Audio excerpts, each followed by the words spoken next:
do anyone have a family trust? Nobody? We all need to have a conversation. A family trust, this is something I recommend for every family to have, regardless of how much is in your bank account. You create a family trust and you put all your kids in a family trust. Regardless, I don't care what you do, you need to have a family trust. Because if anything is to happen to you, the trust dictates what happens after you are gone. A will can be contested. A family trust, a little bit way more harder to break through. Hey, I know you're enjoying this video. Go below, get your tickets, and I'll see you there. Based on the conversation myself and Michael have been having, Michael suggested an SMSF is the logical approach to take in doing this.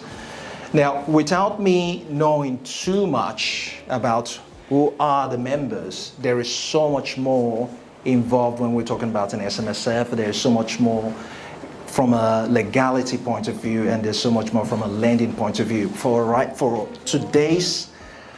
today's exercise, I'll be making a lot of assumptions today, right? So the first thing is we want to this is what we currently do have in mind. The church is looking for a home, right? And for the church to acquire this home, the church needs finance to do that.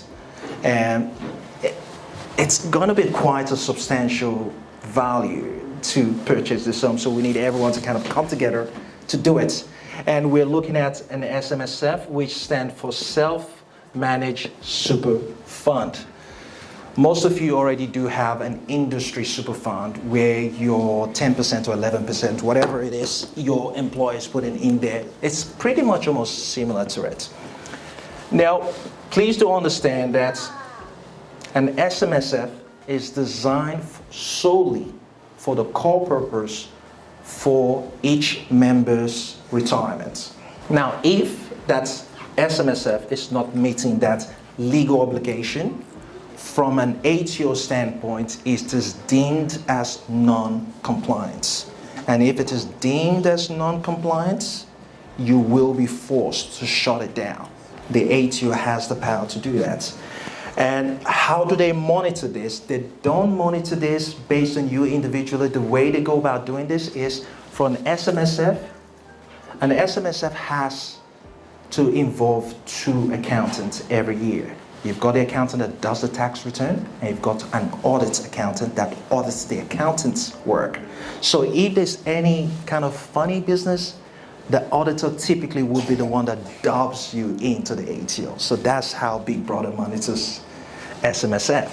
So basically what we are proposing, or what we are trying to explore here, is based on the current laws, an SMSF can have up to 6 members.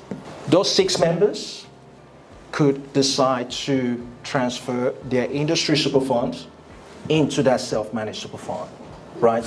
So with those 6 members, assuming we've got, let's assume this is just the initial of each of those members within that SMSF.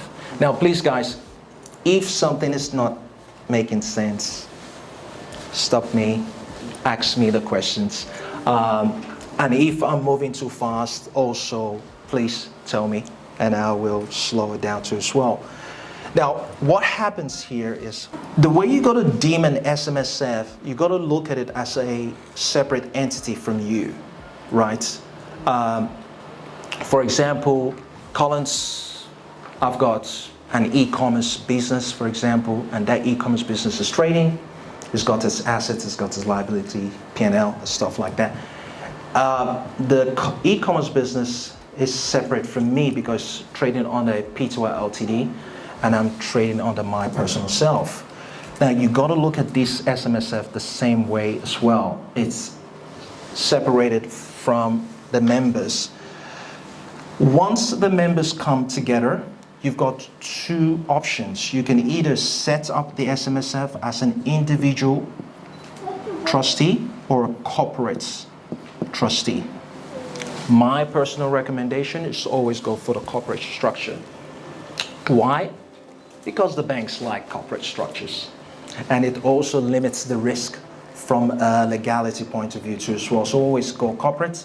It costs a little bit more, a couple of thousand more to set it up under a corporate structure, but it's the best way to go. It opens up a little bit more flexibility from a lending point of view for you as well.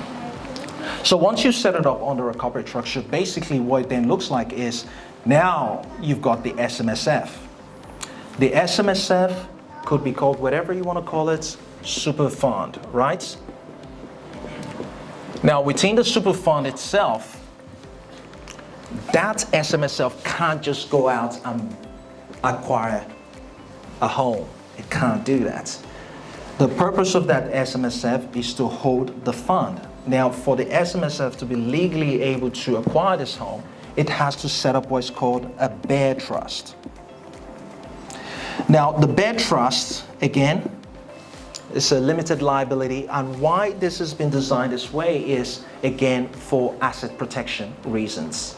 If anything is to happen to whatever property is held within this bear trust, for example, the church home, the banks can come after the SMSF where the members are beneficiaries or members within that SMSF. They have to close that case within that bear trust. So a bear trust, okay, all right, let's say Michael's and Michael. Look at Michael's as the SMSF, and Michael is the bear trust, right? I was pointing there because they've got a gray jacket. I'm like, yeah, guys, I'm getting blind. Michael, right? Now, Michael's, he's the head. The SMSF is the head. Now, under Michael's, we've got the kids, the congregations, the other members, right? Now, Michael's have decided that, you know what, I want to create a legacy for the members. Now, for Michael to make sure that whatever legacy he's creating, he wants to make sure that legacy is also protected in case if anything is to happen of any kind of lawsuit or any kind of litigation, any kind of claims. As we all know, Australia is the second most largest country in the world for litigations. And guys, I see it happen every day. You may not be in that field. This is my field. I see it happen every day. I was having a conversation with Suji and he didn't even know this, but there are people out there that their core job is to look for people to sue. That's what they do. That's their job. And I'm not making this up. Hey, I know you're enjoying this video. For any inquiries and mentorship opportunity, which I would be really looking forward to working with you, in this description below, you can get all my details and I look forward to working with you soon.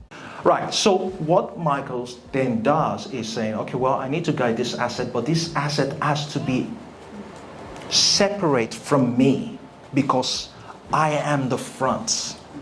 I am the head. There's a lot of things coming after me. So to protect this stuff, it has to be separate from me. That's where the bear trust comes. The bear trust acquires the property in the bear trust name. In trust, that's why they call it bear trust. It's holding it in trust for the SMSF. Does that make sense? It's just like, do anyone have a trust, a family trust? Do anyone have a family trust? Nobody? No. We all need to have a conversation. Okay. We all need to have a conversation. Okay. So a family trust, this is something I recommend for every family to have, regardless of how much is in your bank account. You create a family trust and you put all your kids in a family trust. I'm sure I'm Nigerian, for most of you that don't know, but we've got this Nigerian. I don't. Well, we migrated here when I was 6 years old, so you know I'm losing the Nigerian-ness in me. So I'm losing my Nigerian-ness in me. But there's something, you know, we normally mock around, which is, you know, trust fund baby, you know, those kind of stuff. And most of you will think that you need to be wealthy to be a trust fund baby. He can be a trust fund baby. She can be a trust fund baby. Anyone can be a trust fund baby. It just really comes down to what's in the trust fund. But they are a trust fund baby. It's all about stacking up. So that concept works similar to this, where each family should have a family trust. Regardless, I don't care what you do. You need to have a family trust. Because if anything is to happen to you, the trust dictates what happens after you are gone. A will can be contested. We all know that. A will can be contested. A family trust, a little bit way more harder to break through. Because you're not going to put someone as a beneficiary, you're not going to put someone into the family trust as a trustee if you haven't nominated them personally as the guardian of that trust while you were still alive. So there's something I always say to my kids. My kids, and for those of you that don't know, I do have 4 kids. I may not look it. I do have 4 kids. And I always say to them, they always say to me, you know, Dad, you're too controlling. And I say to them, you think I'm controlling? I said, guys, for as long as you live, even if I'm long gone, I will still be controlling you. They go, how is that? I said, wait and see when I'm gone. You see the surprise. So trust, for I know it's a different topic, but if you don't know much about it, read about it. If you want more information about it, please reach out. I'll be more than happy to guide you through to it. So going back to what we're talking about, the bed trust holds the asset in trust for the SMSF. And why is that so crucial? It is extremely crucial because the Australian government knows that we're so litigated that they have to mandate this structure because they don't want anything to happen to your retirement money. The government wants you to be self-funded retire because we do not want to pay you pension. We don't have much money to pay everyone a pension. So if we can secure, create structure, create procedures that would pretty much almost guarantee your nest egg, your income, then that's what they've done here, which is quite remarkable. So going back to what I was saying, the bed trust owns the property on behalf in trust for the SMSF. So if anything is to happen, the members are unable to, the bed trust are unable to make the repayments, the property market falls down, whatever happens, there's a crisis, and the bed trust is unable to meet its financial obligation. Assuming the property was purchased for $2 million, assuming, and there's a loan on it for $1 million, something is to happen, and the bed trust is unable to make that, the bank will come in to try and sell the property. But if the property markets drop down and they were only able to sell it for $800,000, for example, let's say, well, technically you're still owing $200,000, right? The bank, based on this structure, the bank must write this off. Must write this off because they can't go after the SMSF and they can't go after the kids, the members. I call them kids. They're the members, they can't go after that. And that is super, super important. Now, for those of you that have a mortgage, which a lot of us do, stay in your, if you are to stop making your payments today and you default on that mortgage, and after years and years of banks trying to work with you and they're still unable to do it, they will repossess that home. And if the same happens, assuming the home is $2 million, sell it, only $800,000, and you're still owing $200,000, the bank will come after you and would create a personal debt of $200,000. Now, if after all that, they still can't get it off you, they will bankrupt you. And once they bankrupt you, for 7 to 8 years, you cannot acquire even a $100 credit card. That's the way the system is. Right, so when it comes to finance, it's not something you want to play with. It's something you want to be smart with. And if you're smart enough to be able to work with the system, take advantage of the system, you do well. If you don't understand the system, then it might work against you in a certain way.